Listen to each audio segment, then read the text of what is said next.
Вот, ребят, смотрите, что происходит. Все, здесь все стоят. Кто опаздывает на самолет, пешком через мост. Дальше на такси.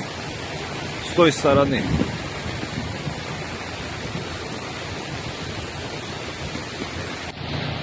Вот МЧС приехала. Вот здесь асфальт весь подняла. Все вздулось.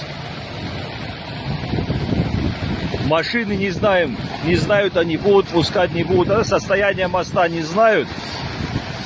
В общем, здесь, ребята, не проедешь. Ни через час, ни через 2, ни через 3.